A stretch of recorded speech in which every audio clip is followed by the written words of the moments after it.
I've been waiting for like 15 minutes to start this because my wife is on the phone with her cousin. And when she talks to family members that are not old, F-bomb. F bombs every third word. And I can't record videos with her walking through dropping F bombs. And then she stops. Then she stops. Okay. Hey, statistics. So I just wanted to give you guys a quick video kind of going over what roll and writes are. We've actually only played one in class that I can think of. I'm assuming almost everybody has at least heard of or played a couple of the old famous roll and writes. The two I can think of, the first one's Yahtzee. Yahtzee is technically a roll and write because what do? You roll the dice and then you write some numbers down on a piece of paper. Another roll and write that I played forever ago was one where you had these little pigs and you rolled the pigs. And the way the pigs landed gave you points. That's technically a roll and write too. Kind of neat. But anyways, there are so many roll and write games out right now. It is like currently the new hotness. And there's bazillions of them. And so I just kind of want to give you an idea of what some of them look like. So the first one that we have played in class is called Hex Roller. It's this guy. I know we've played these. There's these little sheets like this. And so this is the most common type of roll and write where essentially you're just rolling some dice and then filling stuff in on the board. I'm going to switch the camera over so you can see it a little better. So let's see. Switch to boom. So the way this game works, and I'm not going to... why is this open? That is a dead marker. Oh. Yeah, my daughter said she's a dead marker.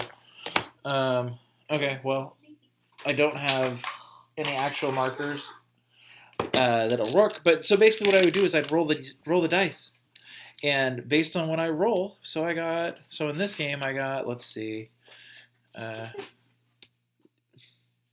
a Sharpie. No, it's not. That is this thing. Hushnar. So I got 2 4s, 2 8s, a 3, and a 5. So for this, based on what this is, I'm going to pick 2 groups of numbers and fill them in on the board. So I got 2 6s, so I would say put a 6 here and a 6 here. I got 2 4s, maybe I want to do a 4 there and a 4 there. And it's got really simple rules. Essentially, you're just writing numbers down. And based on how well you fill this out, you get more points at the end. So you're just kind of trying to get a high score. So this is the most basic type of roll and write, where you are rolling dice and you're putting the scores down and getting numbers. I gave you guys a few different of those in your packets. So this is one, it's called Rolling Realms. And in this one, each of these boxes are different ways that you're just rolling dice and getting points for them. Okay? So that's the first type of roll and write.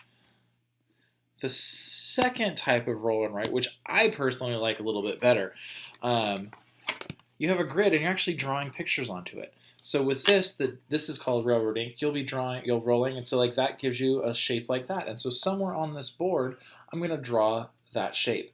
And so at the end, I'm wanting to connect as many of these arrows as possible. And so I'm rolling a bunch of dice and getting different symbols. Here, I don't know why I even switched off this camera, but so like there's my board. Say I roll these dice, and I got these 4.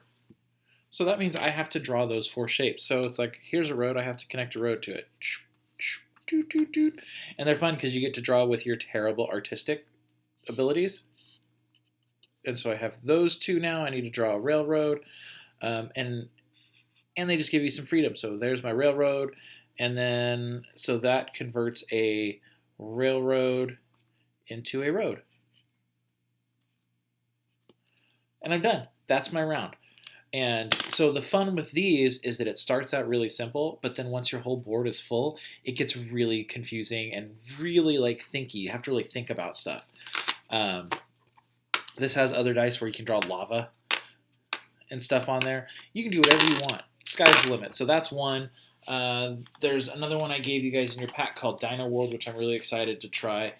That is another one that's kind of similar to this. So with this game, I'll pull out one of the pages. So with this game, is that the advanced section? I can't tell. No, that's not the advanced section. Okay, so with this game, when you're rolling, you can either draw a, let's zoom in a little so you can see a little better, but you have this at home. I want to try and get some of that. It's not going to get rid of the glare. But so you can either draw paths, like roads, or you can draw little dinosaur pens. And so with this one, say I wanted to draw a Brachiosaurus, or let's do a smaller one. Let's do a Stegosaurus. So it says I need to make a box that is 5 squares big, so I'm going to make a box. And then inside I'm supposed to draw a little Stegosaurus. I have a Stegosaurus, and then I'm supposed to, and the Stegosaurus requires how many power generators? I don't know. I don't totally know the rules yet, so I'll have to figure it out.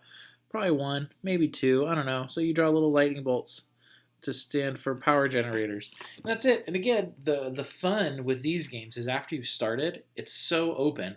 But then after you've started, stuff gets really tricky because you're like, oh, I want to place my T-Rex over here, but then I want to have room. And so, again, you can do whatever you want.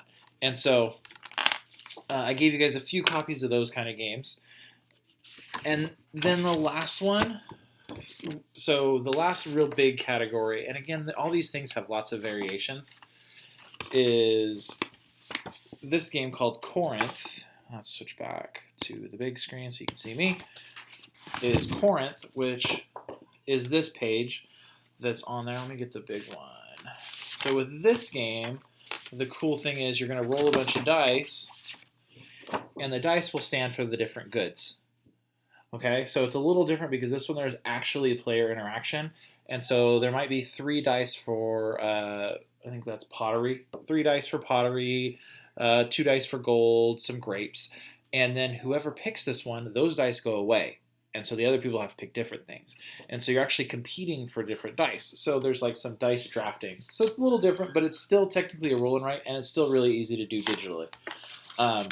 So I kind of want to do a little chat where we kind of get together on Zoom and talk about our different games, and I can kind of help you with what you're thinking. And so this week, all you're supposed to do, I sent you home a bunch of games. I'm going to make some videos kind of talking through how the games work, and then I want to get together and have us play some games so where I can walk you through some roll and write. So you actually have played a few.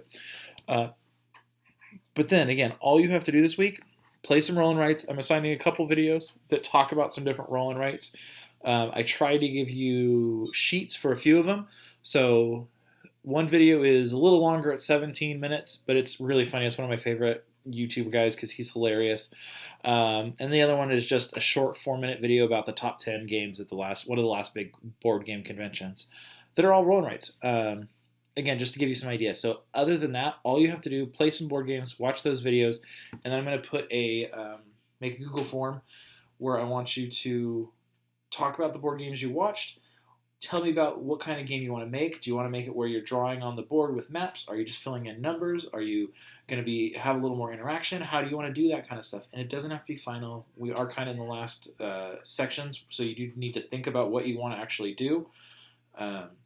But we have a few weeks for it. So again, what I'm going to have this do this week is just start the groundwork, and then next week we're going to start making the game. So we'll spend about 2 weeks making and prepping the game, and then after that we'll start working on our Kickstarter pages. We only have 6 weeks left of school, so it's going to be a quick turnaround, but these games aren't supposed to be super complicated. They're supposed to be something really simple that either someone who's playing it can print up, and all they need are some dice. Okay, and I don't want to leave you dice for, well, safety reasons, but there's lots of online dice rolling apps. Just Google it. You can find some. You can get them on your phone. They're free.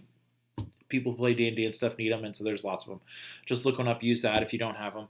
Oh, and also along with that, you don't have to use 6-sided dice. If you want to use weird dice, that's fine too. Yeah. Oh, my daughter Shawn Mendes hoodie comes tomorrow. She's super excited. I'll make sure to have a picture of her with her Shawn Mendes hoodie later. But yeah, so that's it that's the plan for us. Like I said, I know we're not going to be playing board games in the classroom, which really stinks, but I'm going to have us play board games with digitally through Zoom, and these roll and writes are the best ones for that.